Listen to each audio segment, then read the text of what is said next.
The girl couldn't stop scratching her nose for 6 years. What the doctors found was unbelievable. Hello everyone. Enjoy these relaxing moments while you watch. Chicago, on a winter morning, the air was chilly but dry. On a stone bench at the corner of the schoolyard, Alyssa sat curled up, one arm clutching her backpack, the other hand scratching her nose repeatedly, as if caught in an uncontrollable reflex.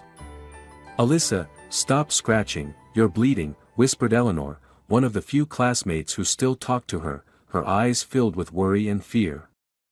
I can't take it," Alyssa moaned, her voice muffled like someone with a cold. "It feels like something is crawling inside my nose." A streak of bright red blood ran down her lip. Eleanor instinctively stepped back. The school bell rang. The children rushed inside, but Alyssa remained seated, her face pale, eyes dark with exhaustion. The itching had started when she was 6. At first it was just a mild discomfort, but over time it became a relentless obsession that didn't ease despite visits to dozens of doctors ranging from private clinics to major hospitals. It could be chronic allergic rhinitis, one doctor suggested. "No, I believe it's a sensory nerve disorder," another shook his head. "There's nothing to worry about. Some kids go through this phase and grow out of it," concluded a third. But it never went away. The itching grew more intense, spreading up the bridge of her nose, followed by headaches and dizziness. Worse still, Alyssa frequently had nosebleeds at night. "What's wrong with that girl? She keeps sniffing all the time," a boy asked loudly in class, making everyone laugh. "EW. Don't sit near her," a girl shouted. Soon, Alyssa was completely isolated. No one in class would sit next to her. At lunch, she always ate alone. The teachers, annoyed, believed she was making things up for attention. "You need to be more serious, Alyssa. No one scratches their nose constantly because something's crawling inside," said her homeroom teacher, Ms. Catherine, coldly. "I'm not making it up. It's real. I can feel it like something alive." Alyssa sobbed. Ms. Catherine shook her head and sighed. "You need to see a psychologist." Things were even worse at home. Their small apartment on the 4th floor of a Brooklyn complex was always quiet and cold. Alyssa's stepmother, Martha, was rarely home, and when she was, she barely spoke more than a few words to Alyssa. Their relationship was more like that of a boss and a maid. That afternoon, as Alyssa walked through the door, Martha shouted, "Go clean the kitchen. I'm not your damn maid. I'm a little tired. I had a nosebleed at school this morning." "Tired? Making up crap again? Why don't you just drop dead already?" Alyssa froze. She bit her lip, dried blood crusted around her nostrils. She simply nodded and quietly walked to the kitchen. That night, as she was mopping the floor, the itching surged like furious waves under her skin. She dropped the mop, sat down on the floor, and clawed desperately at both sides of her nose, her head spinning. "What now?" Martha stormed out from the living room, belt in hand. I can't breathe, it's moving inside my nose." Alyssa screamed. Whack! The belt lashed across her back, a burning sting like fire. "Shut up. You're such a drama queen. No one pities a lunatic." No one defended her. The neighbors heard the yelling but remained silent.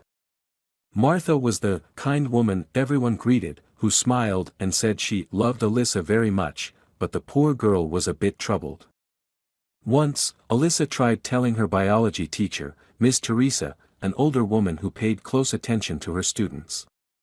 "Miss Teresa, my nose, it's not normal. I feel like there's something inside it, like it's alive." Miss Teresa squinted. "Are you serious? Does it hurt?" "Yes, and I get nosebleeds too. I can't sleep most nights because of it." Miss Teresa paused, then spoke seriously, "I'll talk to the school doctor. But don't mention this to anyone else, okay? Or they'll say you're making things up again. Alyssa nodded.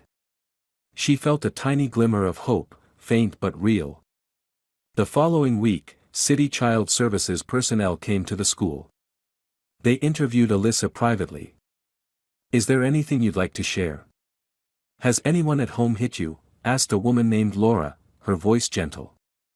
Alyssa nodded slightly, scratching her nose continuously. "My stepmother, she hits me, starves me. But the more important thing is, there's something very strange in my nose." Laura blinked. "Can you explain that?" "I feel it, moving. When I scratch, I can sense it contracting. It feels like a creature." Laura exchanged a glance with her colleague and jotted something down. The conversation ended quietly. A few days later, Martha showed up at school, smiling brightly. "I heard someone reported that Alyssa was being abused." "That's ridiculous. She's had a history of imaginary thinking since she was little. A psychologist even noted last year that she shows mild paranoid tendencies." Ms. Catherine nodded. "We've noticed some odd behavior too. Maybe she should see a psychologist again."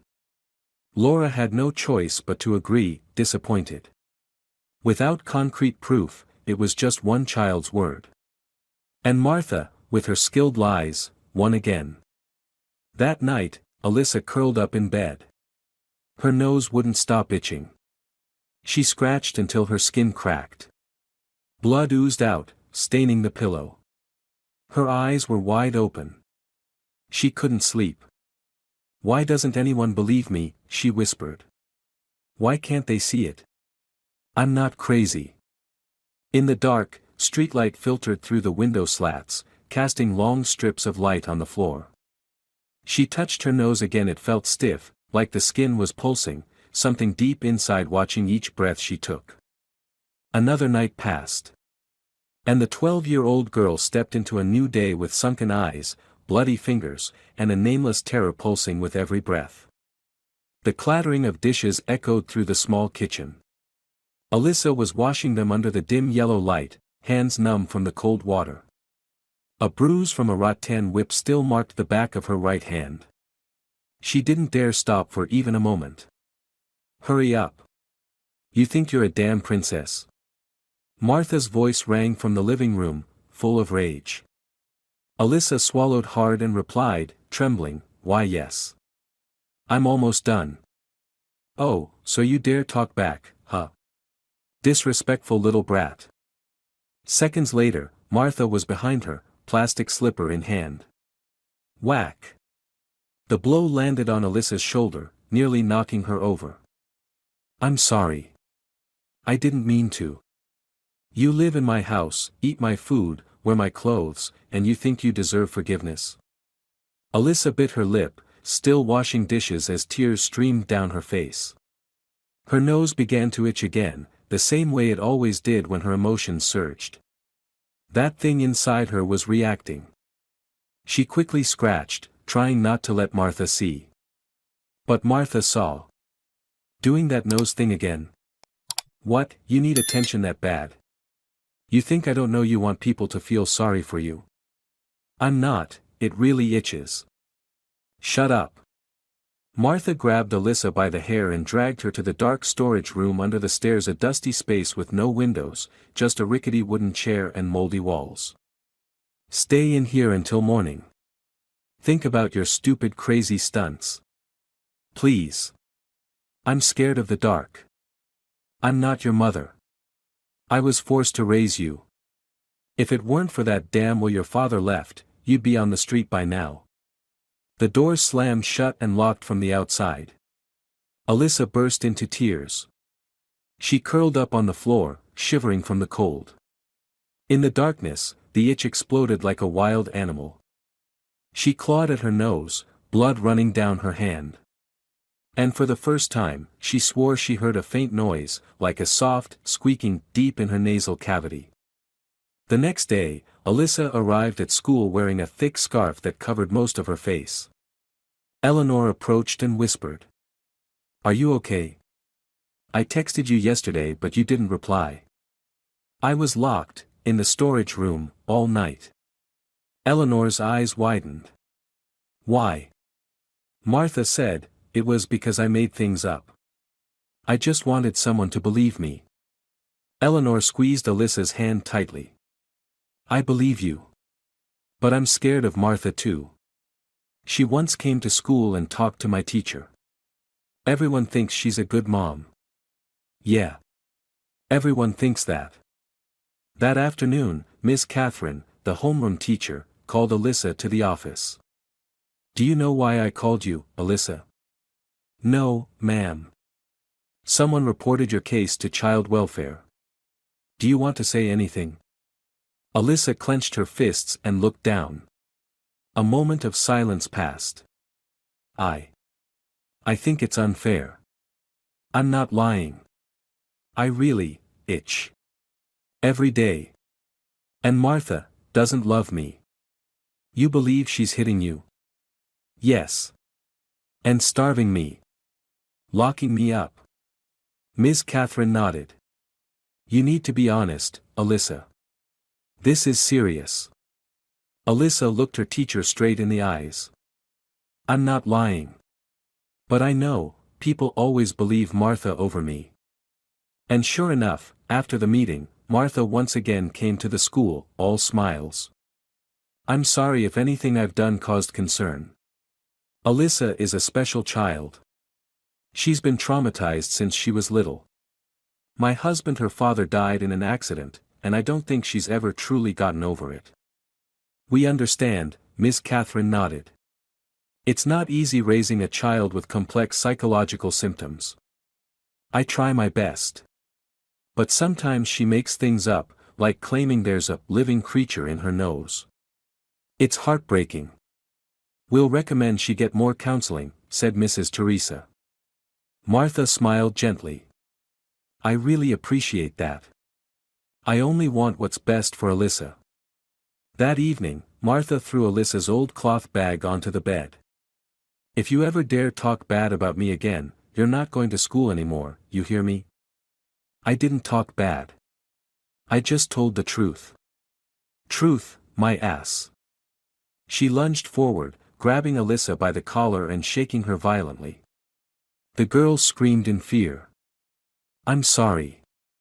I won't say anything again. Too late. Smack. Another vicious slap. Alyssa was flung onto the bed, her head hitting the corner of the table. She lay there, panting, blood trickling from her nose, this time mixed with a dark gray mucus. Martha paused for a moment, eyeing the strange substance on Alyssa's hand with a frown. Disgusting. And now you're leaking who knows what. Then she turned and walked away, leaving Alyssa alone in pain. The next day, Mrs. Teresa, the biology teacher, once again pulled Alyssa aside during recess. Do you remember what we talked about last time, Alyssa? Yes. I remember. I found it strange that there were reports claiming you're mentally unstable, but I don't believe that. Were you really being hit? Alyssa nodded. She doesn't treat me like a person.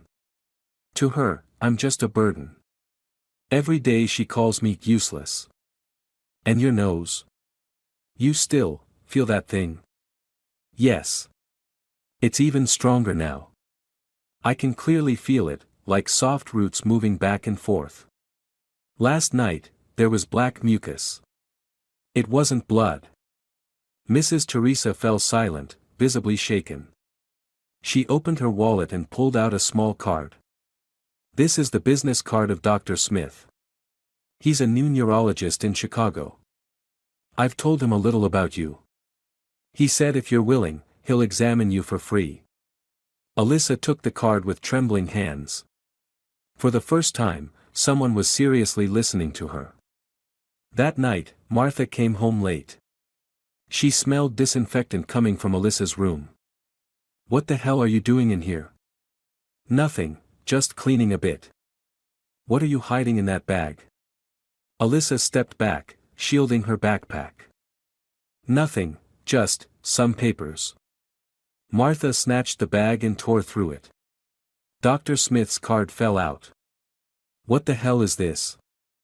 Who gave you this? Ms. Teresa, but it's just in case I need it. Martha clenched her jaw, ripped the card in two, and threw it to the floor. You think you're clever, huh? No one is going to help you. I'm the only one you've got. And you better behave before I make you disappear like your father. Alyssa froze. The last sentence hit her like a knife. For a brief moment, she saw Martha's true eyes cold, devoid of humanity. That night, for the first time, Alyssa pulled the phone she'd hidden under her mattress and turned on the flashlight. She leaned into the mirror and gently pulled up her nose. Inside, under the dim light, she saw something black, something like a root, twitching slightly. Alyssa shuddered, trying to record it. But before she could save the video, Martha kicked the door open. You're filming now. The phone was snatched from her hand and smashed to the floor. Pieces flew everywhere as Martha stomped over. You're just a useless piece of trash I was forced to take in. I should have strangled you the day you were born. Alyssa dropped to her knees, covering her head. But inside, the thing in her nose began to squirm violently, as if it too were enraged. Alyssa sat alone in the school bathroom, the door locked, pale face lit by the sickly yellow light. She pulled a small mirror and mini flashlight from her coat pocket. Her hands were trembling. This time I'll catch it, she whispered, her voice hoarse from countless sleepless nights. She tilted her head and gently pulled open her left nostril. The dull itch surged along her nasal bridge like a tiny current running down her nerves. She turned on the flashlight and aimed it at the mirror.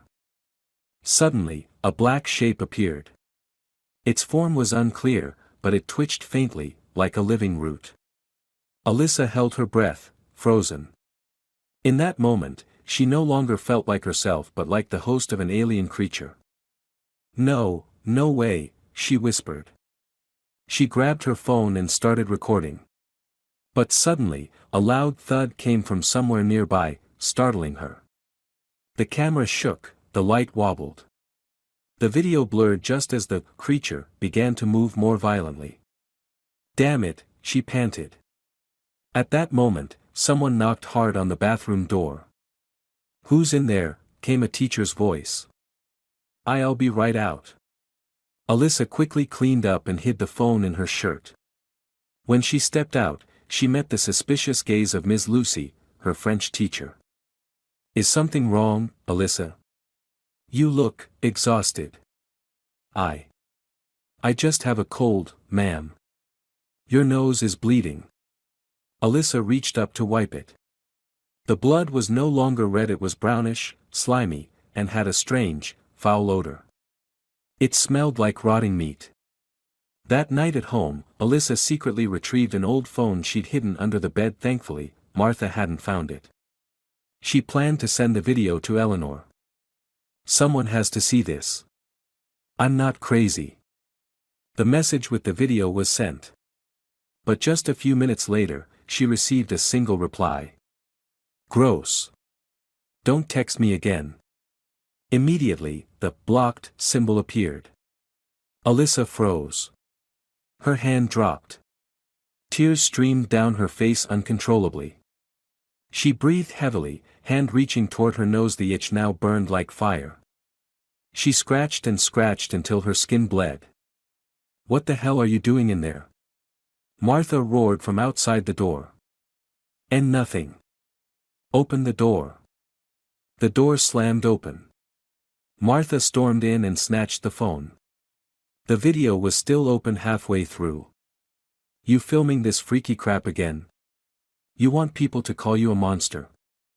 I just want someone to believe me, it's real, it's inside my nose. Shut up. You're driving me insane. Martha struck her with a thunderous slap, knocking Alyssa's head into the edge of the table. She staggered, nose bleeding again worse than usual, and the smell was overpowering. Martha wrinkled her nose and covered it. What the hell is that stench? It's that thing. Enough. From now on, you're banned from having any devices in this house. She stomped on the phone, shattering it, then dragged Alyssa out of the room and locked her in the storage closet again. Stay there and think about what you've done. The more you talk, the more you make people want to throw you in a psych ward. The next morning, she arrived at school with a bruise on her forehead. When Mrs. Teresa saw her, she gasped. "Alyssa, what happened to your head?" I slipped on the stairs." "Really?" "Yes." Teresa didn't believe her.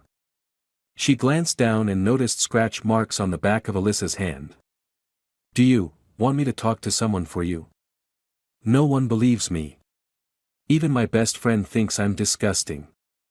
Mrs. Teresa looked deep into Alyssa's eyes. "You're not disgusting.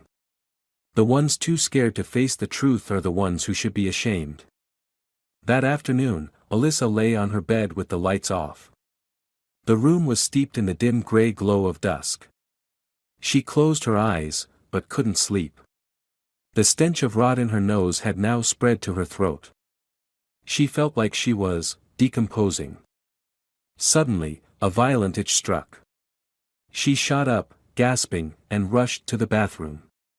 She turned on the light and picked up the mirror again. This time, it was clearer than ever.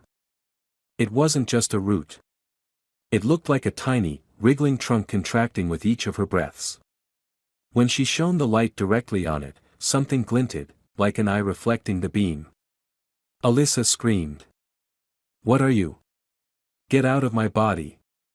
Martha ran in from the living room. "What now?" "There's something in my nose. I swear I'm not crazy. It's alive. It has eyes. I saw it." Martha froze for a few seconds, then stepped closer, her eyes dark. "You're starting to creep me out. Please, Mom, don't hit me. I'm telling the truth. You hear yourself? You sound like a sick freak, imagining everything." "No. I recorded it on video." "What video? What phone?" Alyssa froze. She realized, all the evidence had been destroyed. Martha looked at her with a smug smile, as if she had known that all along. "You've got nothing. Just a little psycho living off pity. No one's going to believe you, Alyssa." Night fell. Alyssa didn't eat. Martha didn't bother asking. She lay with her face to the wall, clutching her pillow tightly. She could feel it, the creature fused to her, second by second. Her breathing made it shift, as if they shared the same nervous system. She didn't know what exactly was living inside her. But clearly, it was growing. "If I don't do something, it'll kill me sooner or later," she whispered in the dark. A sudden sharp pain shot up her nasal bridge. She jolted upright. Blood poured from her nose more than ever and mixed with fine gray threads. Clenching her teeth, Alyssa grabbed some tissue and stuffed it into her nostrils. It was no use.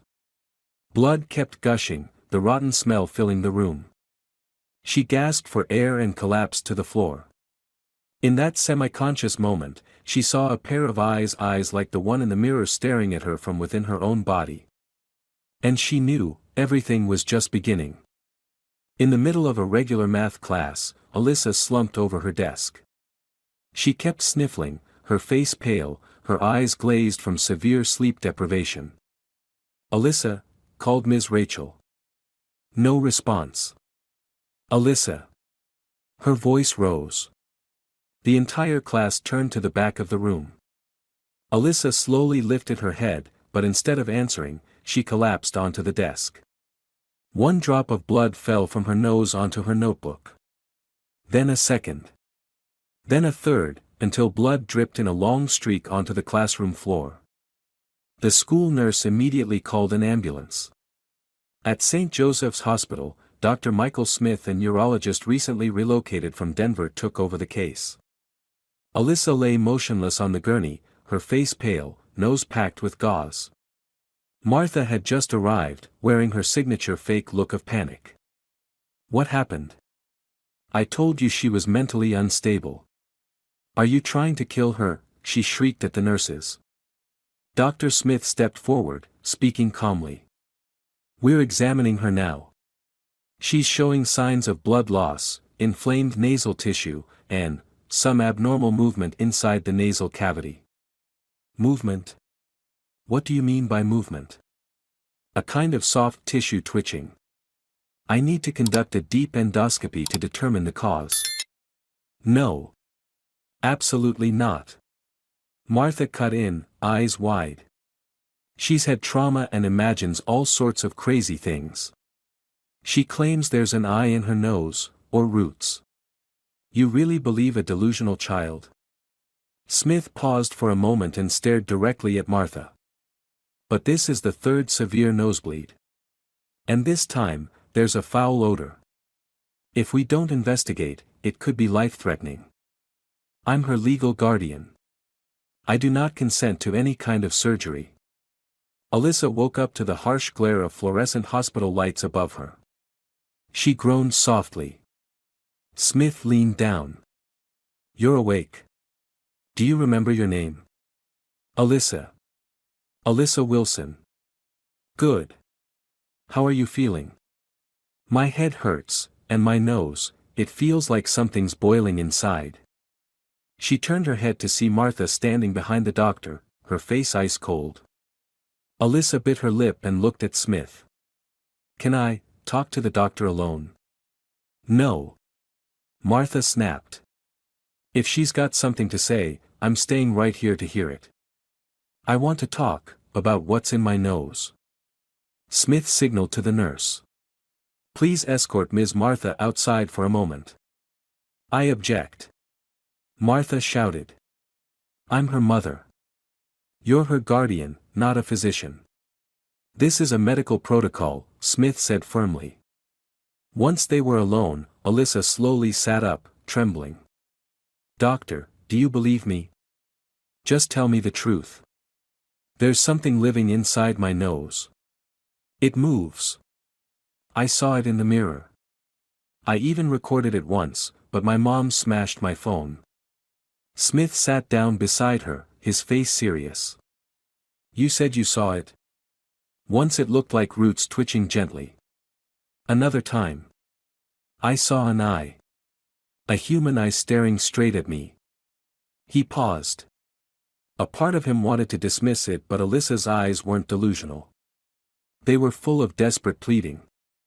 Hours later, Smith made his decision, to perform a nasal endoscopy without notifying Martha in advance. He scheduled Alyssa for a private exam at the clinic he worked with. That afternoon, in the endoscopy room, Smith prepared the equipment while Nurse Emily stood by. Alyssa sat in the chair, her heart pounding. Will it hurt? She asked. It'll be a little uncomfortable. But you're a brave girl. The camera began to descend into her left nasal passage. The screen displayed normal structures at first, swollen membranes, a few old scratches. Then the image began to glitch. Emily, check the signal. The equipment's fine, doctor. It's not the machine. All three stared at the screen. Something shadowy began to appear in the moist darkness of her nasal cavity. Suddenly, a human eye snapped open, staring directly into the camera. Alyssa screamed. There. That's it. I told you. The eye blinked once, then disappeared behind a thin, membrane-like tissue. Smith recoiled slightly, hands trembling. Cold sweat gathered on his forehead. My God, what the hell? Emily whispered, that's not human tissue.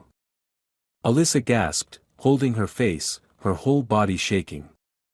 I'm not crazy, you saw it, didn't you?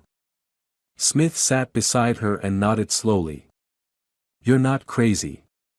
But this goes far beyond conventional medicine. This isn't a disease.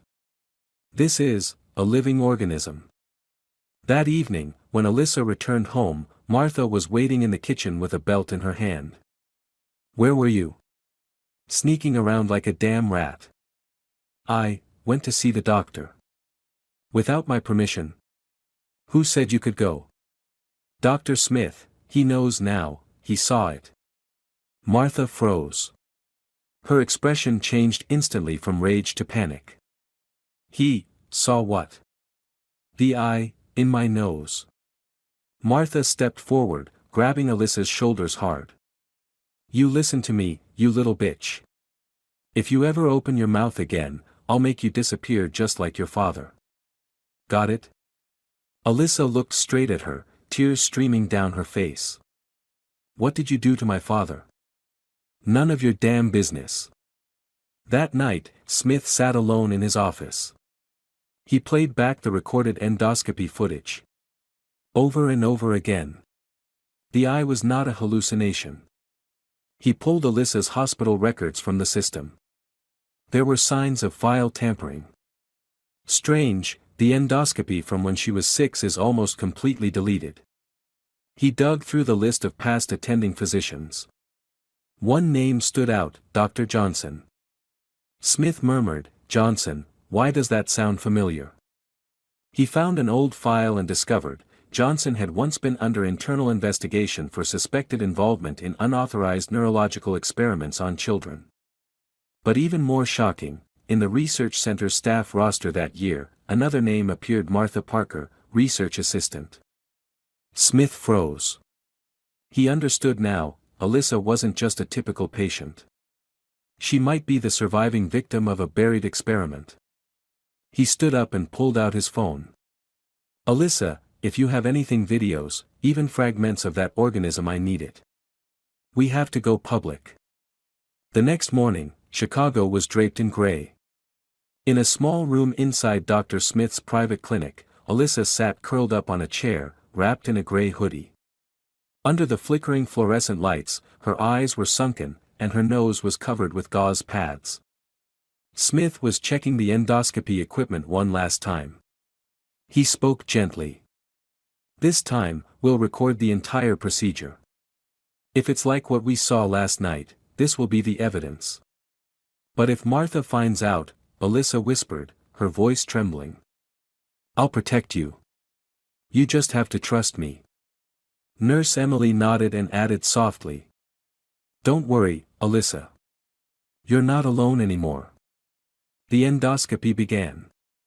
This time, the scope was inserted deeper into her left nasal cavity. The screen displayed crystal clear images, down to the tiniest capillaries. Smith frowned. A dark mass came into view. It didn't resemble coral or necrotic tissue, it looked like an independent living organism, with its own cellular structure, glistening with bioluminescence. Suddenly, an eye snapped open in the center of the dark mass, staring directly into the lens. Emily gasped. Oh my God, it really has an eye. Smith jumped to his feet, his hands trembling. The eye blinked once clear, deliberate as if it were looking back at them. Alyssa trembled in her seat. It knows you're watching. I can feel it. Smith immediately turned off the equipment. That's enough. We got the footage. He saved the video, encrypted it, and copied it to 3 separate devices, an external hard drive, a USB stick, and an encrypted cloud server. Emily whispered. Doctor, this isn't a typical parasite. It's neurologically integrated. Smith nodded gravely. It's living within her olfactory nerve. And it's conscious. Alyssa clutched her head. I can't sleep. It talks to me, not with words, with feelings. It forces me to keep it alive. After arranging for Alyssa to temporarily stay at Mrs. Teresa's house, Smith called an old friend, Dr. Paul Davis, an expert in extreme neurobiology who had once worked with the National Research Institute. Paul, I need to ask you something. Do you remember Johnson's project back in 2016? You mean the Neural Circuit Project? Yes. The one involving parasites capable of interfacing with human neural systems. Paul went silent for a moment. That project was shut down. All findings sealed. Johnson had his license revoked for implanting unapproved tissue in child test subjects. Why are you bringing this up? Because I'm looking at what might be the only surviving result of that project. A 12-year-old girl. I have video. There's an eye inside her nasal tissue. Paul fell completely silent. Meanwhile, Martha was still unaware the video had been saved. She stormed into Alyssa's room, tearing through everything looking for phones, recorders, any trace of evidence. "You think you're smarter than me," she screamed into the empty air. "You think you're gonna get away?" While rummaging under the pillow, Martha found a neatly folded paper, an old blood test result from when Alyssa was 6. The data was blurry, but the hospital's national seal was still visible. Martha ripped it apart and burned it in an ashtray. No one can know, no one. That evening, Smith called Alyssa. "I've contacted someone who can help. But I need more data. I want to get a CT scan of your head." "I'm not sure Martha will let that happen. We don't need her permission anymore." Smith sent an emergency request to a private diagnostic imaging center he worked with. Under the category of a medical emergency, he brought Alyssa in for a brain scan. When the images appeared on the screen, Emily's face turned pale. "Doctor, her olfactory nerve is completely encased in an abnormal structure." "Not just encased," Smith muttered. "It's fused. And it seems to have integrated part of her central nervous system." Alyssa, sitting nearby, clutched her head. "I hear voices in my head, not words, more like commands." At that moment, Paul Davis arrived at Smith's clinic. After watching the video, he spoke immediately. "That's it. Johnson described it once, a microscopic organism that integrates with neural tissue and sensory receptors. It can learn. It can grow. And it can control the host. Is there any way to remove it?" Paul sighed. "They tried surgical removal once. 3 children died within 10 minutes. What about Alyssa? She survived for 6 years. Maybe, the implant she received was incomplete. It needed time." Smith stared at Paul, resolute. "Whatever it takes. I'm going to save that girl." That night, in the small guest room where Mrs. Teresa was housing Alyssa, Smith visited her. "Do you want to be free of it, Alyssa?" "More than anything. I don't want to live as a cage for that thing anymore." Smith nodded. "Then trust me. We need more proof. We have to extract a tissue sample." "A sample? You mean, cut it out?" "Just a tiny part. It won't damage your nerves. Can you handle it?" Alyssa took a deep breath. "I can handle it. As long as it loses control over me." The next morning at the clinic, Smith performed a nasal endoscopic biopsy under local anesthesia. Alyssa lay still, her teeth clenching a towel. The camera went in as before. A microscalpel was activated. As soon as it touched the organism's tissue, the screen glitched violently, and Alyssa jolted. "Stop!" Emily yelled. Her heart rate spiking. Smith withdrew the scalpel, but a red flash pulsed across the screen. It wasn't from the camera light. It was a bioluminescent reaction from the organism. The eye opened again. This time, it didn't blink. It stared back, deep, cold, unwavering. After the failed biopsy, Smith sat catching his breath, wiping sweat from his brow. It knows we're trying to kill it." Alyssa opened her eyes, tears running down her face. "And it won't let us." Smith sent the remaining tissue sample to the lab. The preliminary results made his skin crawl. The cells weren't human, nor were they purely parasitic. The DNA sequence contained synthetic biological code. He whispered. "This isn't just a medical experiment, it's a form of neurobiological weaponry." His office was bathed in a cold glow of blue-white light. On the computer screen, streams of genetic data scrolled by. The tissue taken from Alyssa didn't match any known biological structure. Not parasitic. Not a mutation. This thing was engineered, Smith murmured. Beside him, Dr. Paul Davis frowned. I've never seen an organism integrate directly into the nervous system without being rejected by the immune system. It's like, it was designed to befriend the body. Or control it, Smith replied, eyes locked on the screen. Paul slowly nodded. You think Martha knows? Knows? Smith's jaw tightened. She's not just aware she was part of it. That night, Smith went to the city's medical record archive.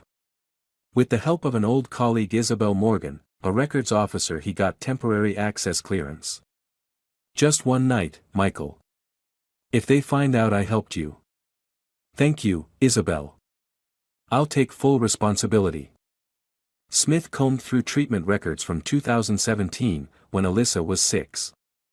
The attending physician was listed as Dr. Richard Johnson.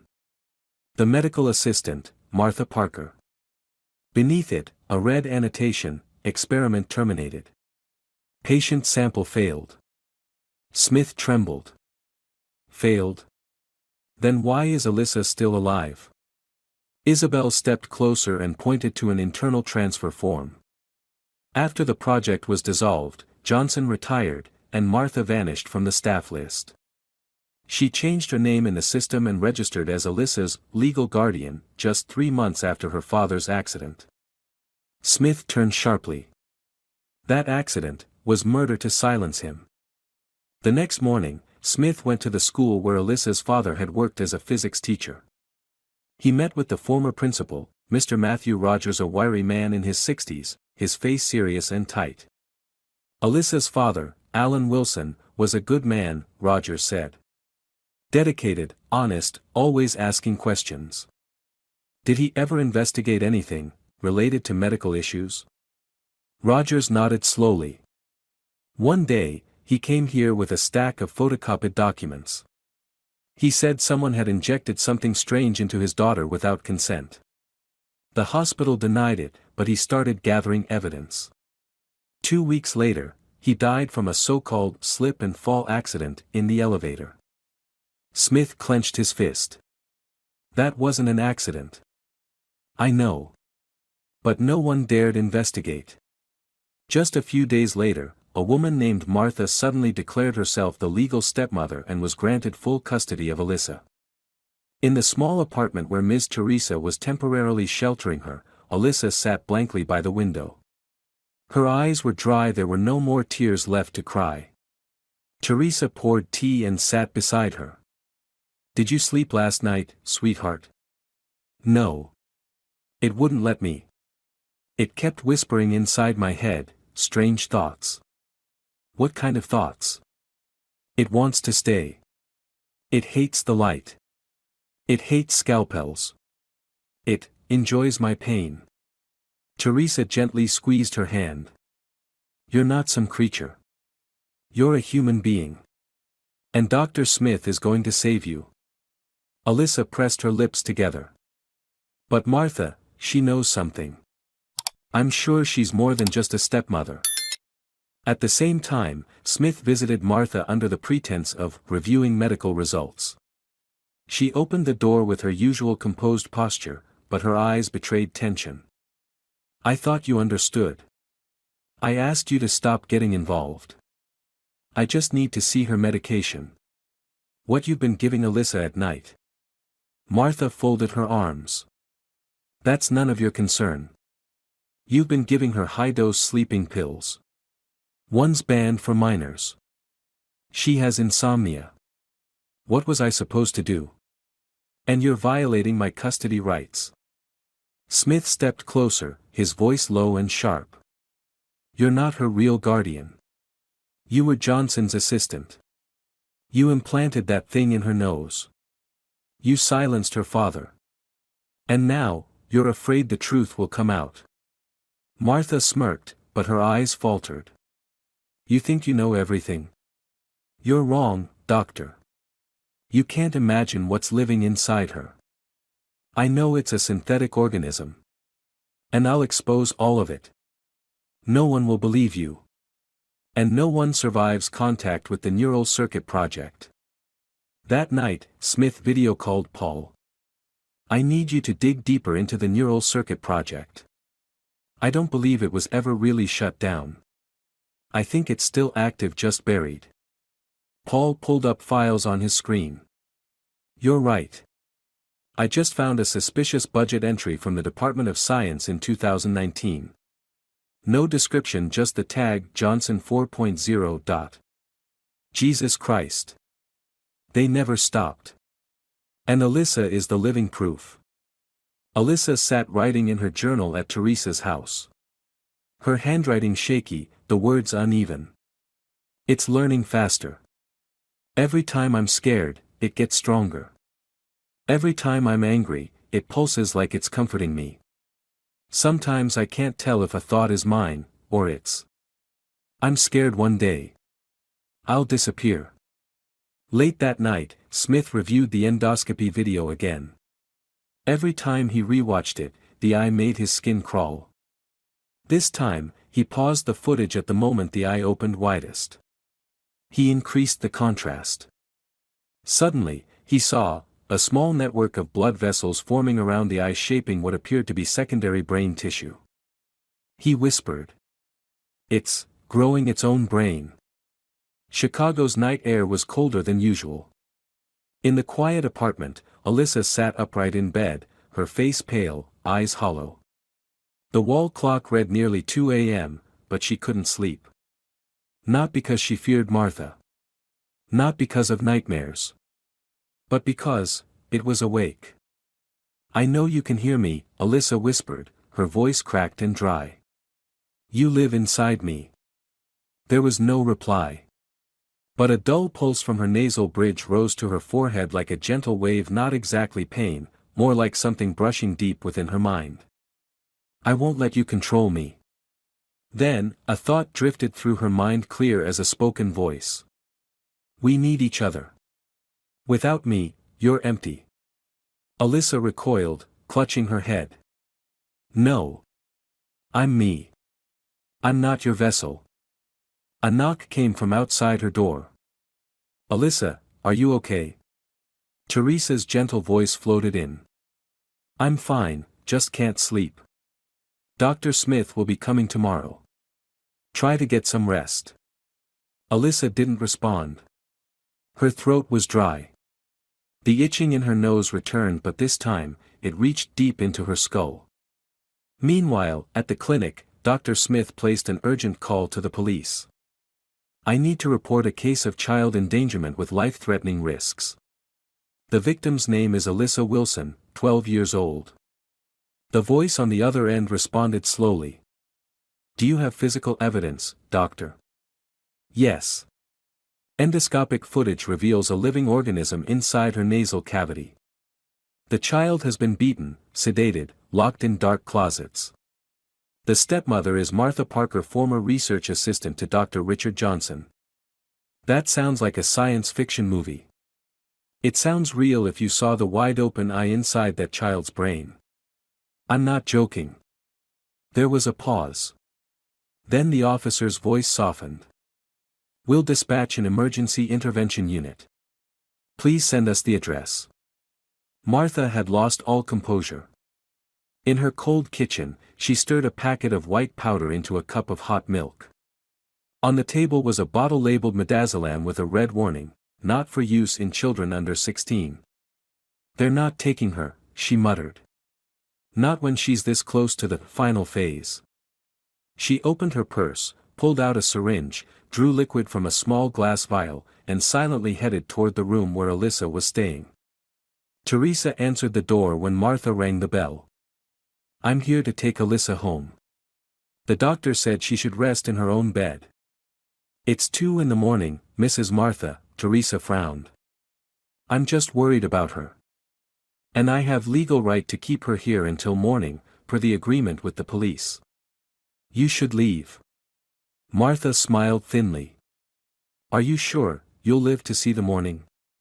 Before Teresa could react, Martha struck her with a sudden punch to the neck. She collapsed, unconscious. Martha stepped over her, entering the house like a shadow. In the room, Alyssa was leaning against the wall when the door flew open. Get up, you little freak. Alyssa's eyes widened. She tried to stand. What did you do to Miss Teresa? She'll sleep for a while. You're not my mother. Martha walked closer, sneering. You're right. I'm not your mother. I've been monitoring you since the experiment began. What experiment? The Neural Circuit Project. Johnson and I implanted the organism in you when you were 6. You're the only one who survived. Why me? Because you're the child of a traitor, Alan Wilson. Your father worked for the Department of Education.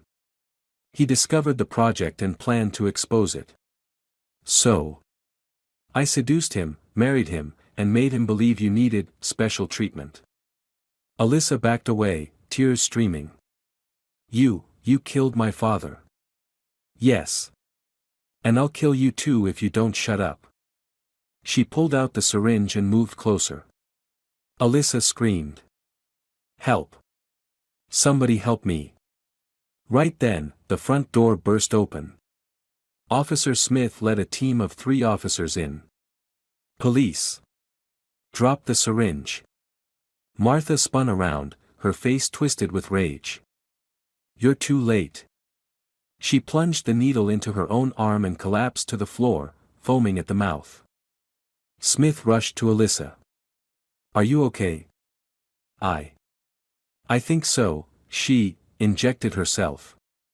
One officer confirmed. It's not a lethal dose. It's an anticonvulsant. Likely a biochemical trigger response. We're taking her in. Alyssa was taken to the hospital. Throughout the entire ride, she repeated one sentence over and over. You believe me now, don't you? Smith held her hand. I don't just believe you.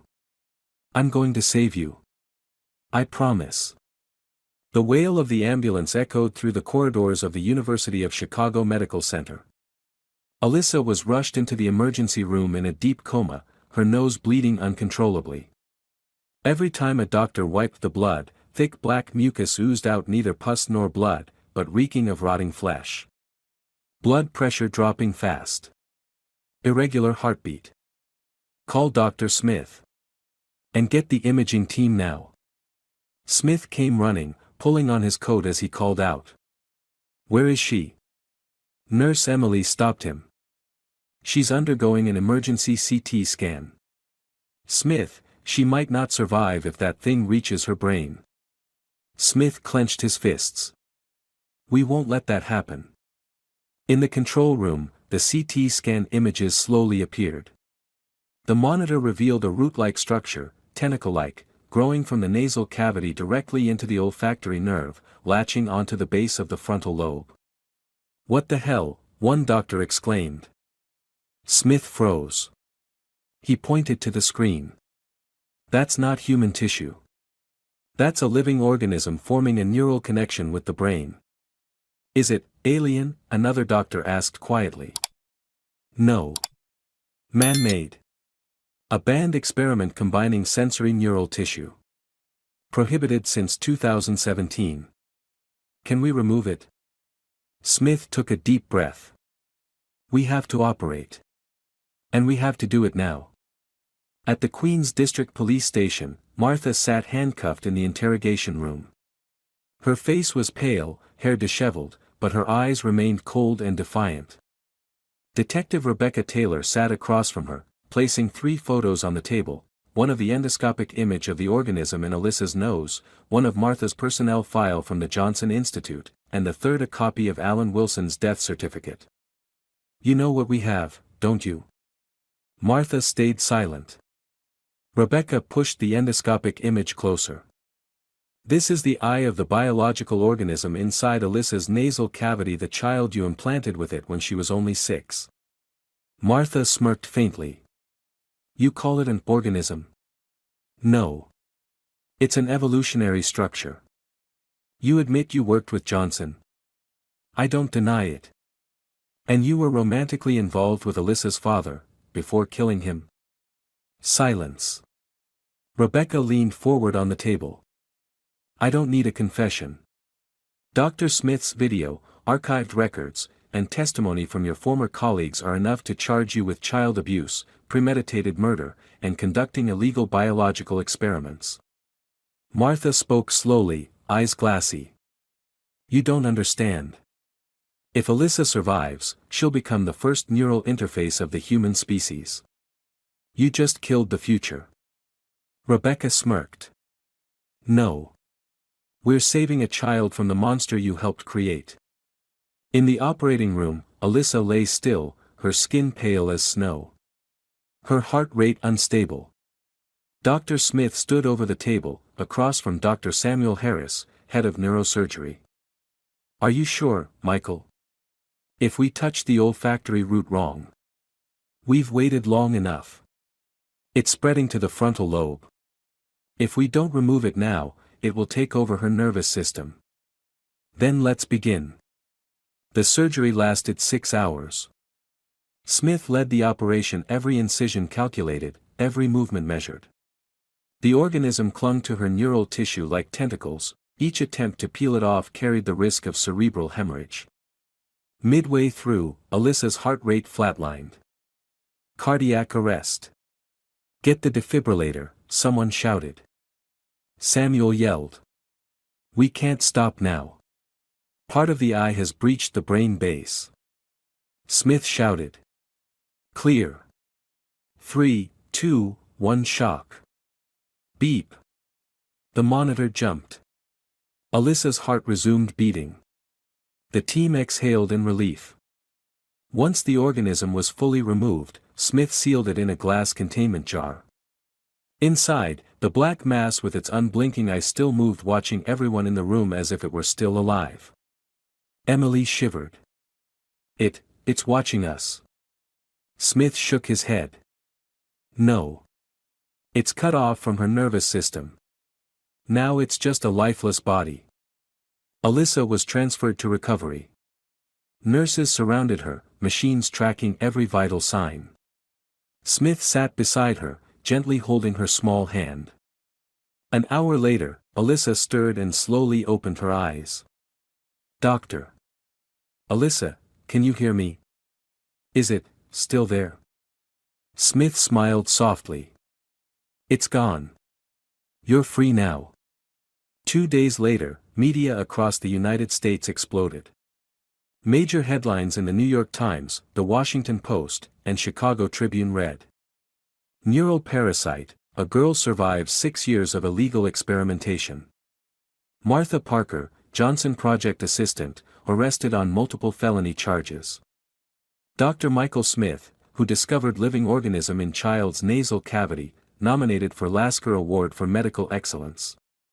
At the police station, Martha sat alone in her cell. Cold white light cast shadows over her sunken face, her eyes distant. A young female officer walked in and handed her a folded newspaper. Hot off the press. Dr. Smith just received legal guardianship of Alyssa. The girl's recovering well. Martha didn't respond. The officer added. You lost. Martha gave a dry laugh and whispered. You've only cut off its tail. At the hospital, Alyssa sat up in bed, holding Dr. Smith's hand. Do you still feel it?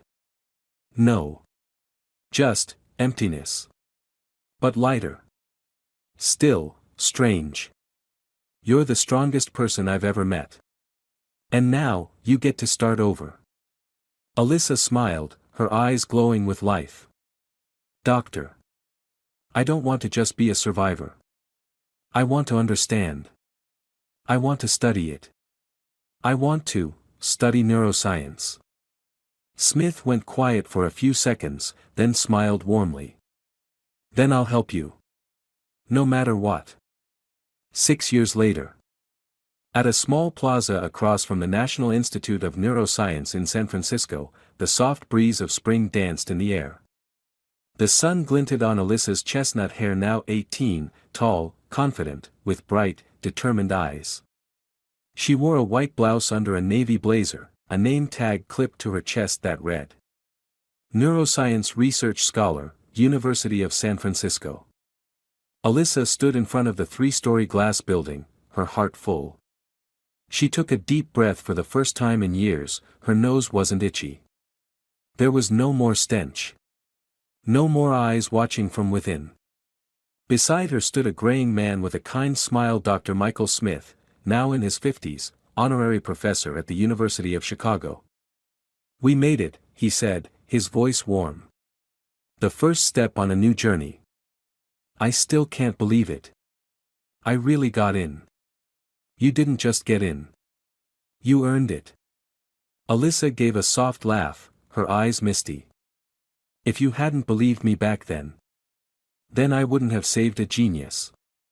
They exchanged a glance. No more words were needed. The long nights, the nightmares, the horrific scans, they were behind them now. Just memories and motivation. That evening, Alyssa appeared on a special American TV talk show titled, Through Hell, True Stories of Survival. She sat center stage under soft lights. The host, a middle-aged woman named Claire Monroe, began. "Ladies and gentlemen, the young woman before you is a living symbol. A survivor of one of the most shocking bioethics cases in recent U.S. history."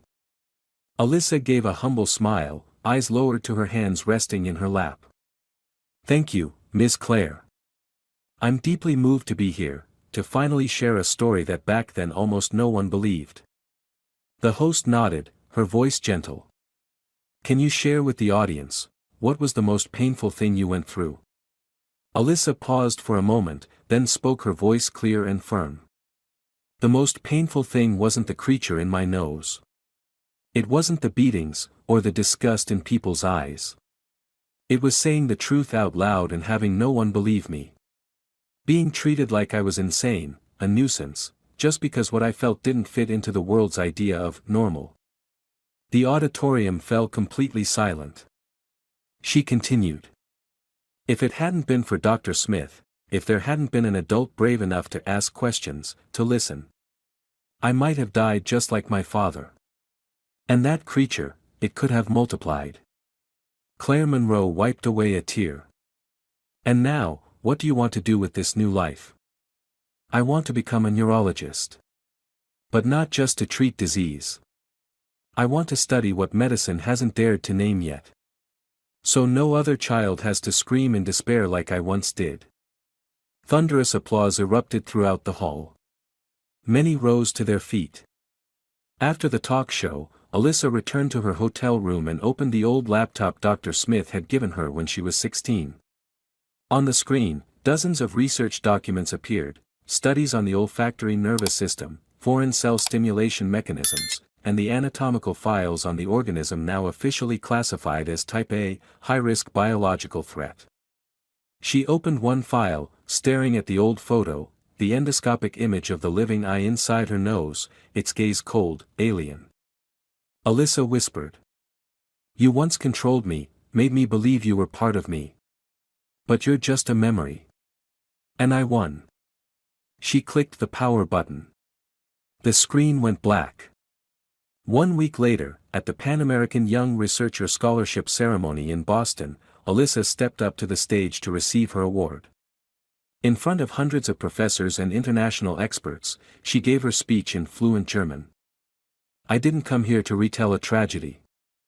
I came because I believe science can save lives, but it can also destroy them when it lacks ethics. I am the result of a mistake. But I chose to turn that mistake into knowledge. That is why I will dedicate my life to studying the boundary between life and control." The entire auditorium rose, applauding non-stop. Back in the U.S., Martha Parker was sentenced, 26 years in prison without parole for murder, child abuse, illegal experimentation, and obstruction of criminal investigation. At the final hearing, when asked if she had anything to say to the victim, Martha silently looked at Alyssa, who had taken the stand to testify, then turned away without a word. Alyssa didn't look back. At the end of that summer, in Chicago, Smith hosted a small farewell party at his home to celebrate Alyssa's upcoming long-term research trip to Germany. Colleagues, former students, and Nurse Emily all came. There was laughter, soft music, and even a few tears. Emily clinked glasses with Alyssa. I still remember the way that creature looked at us. But when I look in your eyes now, I know who won. I didn't win alone. Everyone who believed in me did, Alyssa replied. Smith walked over and handed her a small box. A parting gift. Alyssa opened it. Inside was a surgical cap embroidered with the words, "The one who defeated the darkness, conqueror of the dark." She hugged him tightly. I'll wear it on my first day of residency. On her final night in America, Alyssa stood at her window, gazing out at the glowing city lights. She inhaled deeply. A cool breeze passed through, carrying the faint scent of lemon trees lining the street. There was no more stench. No more itching. No more fear. Only faith. She closed her eyes and whispered like a vow. I survived. And from now on, I will live for the children no one believes. Alyssa's story reminds us that truth, no matter how deeply buried, will always find a way out, if someone is brave enough to listen and to protect it. Sometimes, the most dangerous monster isn't the one hiding in the shadows, but the apathy of a world that refuses to acknowledge someone else's pain. In a society full of doubt and judgment, the most precious thing is belief, in the voice of those who are never heard. And sometimes, all it takes, is one person who believes in you. That alone, can save you from the dark. If you enjoyed this story, we invite you to give it a like and subscribe to our channel. Your support motivates us to keep bringing heartwarming stories almost every day. We are very grateful for your support. See you soon.